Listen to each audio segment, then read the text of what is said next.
نہیں. اچھا، ایک انتظامی فیصلہ انور صاحب جو کہ آرمی چیف کو کرنا پڑا، جو ہم نے ڈالر کو نیچے لانے کے لیے کیا اور اس میں ہم بہت بڑی کامیابی بھی ہم نے حاصل کر لی.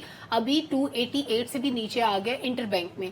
آپ کو لگتا ہے کہ یہ سسٹینیبل ہے یا نگران حکومت کے جاتے ہی دوبارہ سے یوں پرائسز ہوا میں جائیں گے اور اس کے بعد عام آدمی کے لیے پھر وہی حالات پیدا ہو جائیں گے؟ ڈیسیژن جو لیا ہے وہ فوج نے لیا ہے، تو اس لیے اب یہ ڈالر تیزی سے اوپر نہیں جائے گا. آج میں کہیں بیٹھا ہوتا تو انہوں نے کہا، میں نے کہا ڈالر کتنا نیچے آئے گا؟ انہوں نے کہا ویسے یہ کوشچن ملک بوستان سے پوچھے، میں ان کا نمبر دے دیتا ہوں، نیچے آئے گا.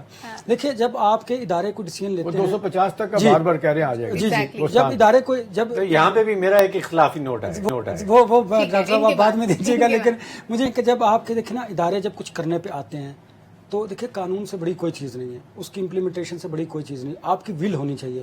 اب اسٹیبلشمنٹ کی ول تھی، انہوں نے کر کے دکھایا، ڈالر تیزی سے نیچے آیا.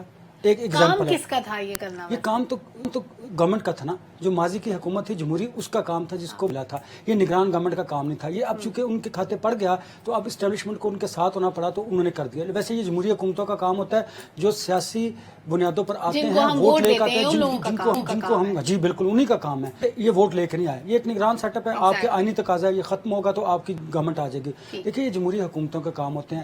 سیاسی جماعتیں جو ہیں وہ اوپینین میکنگ وہ کرتی ہیں، انہوں نے اس ملک کی ڈائریکشن طے کرنی ہے، انہوں نے لوگوں کو آگے لے کر بڑھنا ہے. یہ ساری رسپانسبلٹی ان پر آتی ہے. اب یہ کسی ایک گورنمنٹ پر آپ الزام نہ دیجیے گا. ماضی میں آپ چلے جائیں، ہر آنے والی حکومت نے اپنے اخراجات کو، پھر ہم وہی بات کرتے ہیں، کم نہیں کیا، بڑھایا.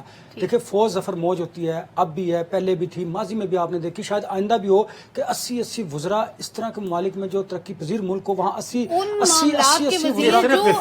وفاق میں اچھا 80 وزراء وفاق میں ایڈوائزرز ہیں. اس کے علاوہ ایم پی اسکیل کے تحت آپ نے اس طرح لوگوں کو نوازا، 5-5 لاکھ روپے تنخواہ، گاڑیاں، گھر، آپ ان کو دیکھ لیجئے. یہ بات بالکل درست ہے. ہم ایسے واویلا نہیں کرتے کہ یہ جو حکومتی اخراجات ہیں اگر یہ کم ہو گئے تو آپ کی معاشی صورتحال میں کچھ نہ کچھ بہتری ضرور آئے گی. میں ان کی کوتاہیاں شامل ہیں. ڈاکٹر صاحب آپ کا میں راز صاحب کا ٹائم نہیں لینا چاہتا. میں بالکل ان کی طرف جاتی ہوں، آپ ایڈ کر سکتے ہیں. دیکھیے یہاں پہ ہمیں تفریق کرنی ہے انتظامی اقدامات اور پالیسی کے اوپر. روپیہ نیچے گرا ہے کیونکہ ہماری ایکسپورٹ 30 ارب سے نہیں بڑھتی اور امپورٹ ہم 75 ارب کی کر لیتے ہیں. انتظامی اقدامات کے نتیجے میں یہ 4-5% جو روپے کی قدر بڑھی ہے، بڑا زبردست کام کیا، 4-5% ہو گئی. اگر آپ نے اس کو کنٹینیو کرنا ہے تو پالیسی لانی پڑے گی، ایکسپورٹس بڑھانی پڑیں گی یا امپورٹس کم کرنی پڑے گی. پالیسی کے نتیجے میں جہاں ہمارے ہاتھ باندھ دیے گئے. ابھی امپورٹس کی بات آپ کرتے ہیں، آپ نے دیکھا 1.5 سال انہوں نے سختی کی، امپورٹ بل ہمارا کم ہو گیا.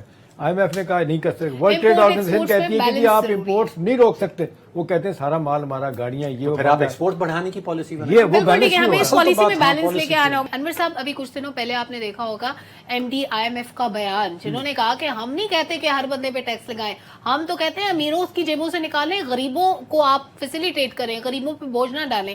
تو یہ پالیسیز پھر کون بناتا ہے؟ یہ ہم کس کی طرف شکایت کریں؟ ہمیں تو کہا جاتا ہے جی آئی ایم ایف نے کہا ہے اس کے پیسے بڑھا دو، آئی ایم ایف نے کہا ہے اس پہ ٹیکس لگا دو، آئی ایم ایف نے کہا ہے بجلی کی قیمت بڑھا دو، گیس کی قیمت بڑھا دو، ہر فیسلٹی کو مہنگا کر دو.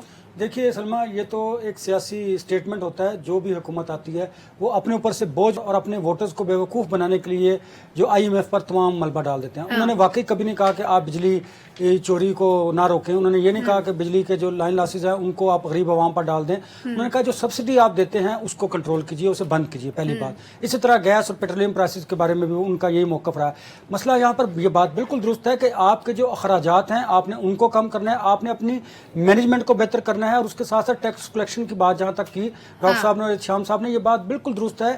آپ ذرا اس پہ آئیے گا کہ جتنی بڑے سرمایہ کار انڈسٹریلسٹ ہیں وہ ایف بی آر کے لوگوں سے مل کر اپنا جو ٹیکس انہوں نے گورنمنٹ کو دینا ہوتا ہے وہ نہیں دیتے. وہ کیا کرتے ہیں، وہ ان کی جیبیں گرم کر دیتے ہیں اور وہ ٹیکس کو لیٹ سپوز، میں نے خود دیکھا ہے اس لیے یہ میں بات کر رہا ہوں، اگر آپ نے 20 لاکھ روپے پے کرنا ہے ٹیکس تو آپ 2 لاکھ کریں گے، 18 لاکھ بچ جائے گا. اس میں سے 5 لاکھ آپ وہ ایف بی آر کے عملے کو یا جو بھی ٹیکس کلیکشن والا ہوگا اس کے ساتھ آپ ایڈجسٹمنٹ کر لیں گے. یہ تو انٹرنل ارینجمنٹ ہے جو ہو رہا ہے، ایسی بات نہیں کہ نہیں ہو رہا. یہ ہے مینجمنٹ جس کو ہم نے بہتر کرنا ہے. اس طرح کی لیکیج کو روکنا ہے، اس طرح کے جو اخراجات ہیں ان کو کم کرنا ہے، جو حکمرانوں کے اللہ تللے ہیں ان کو بند کرنا ہے.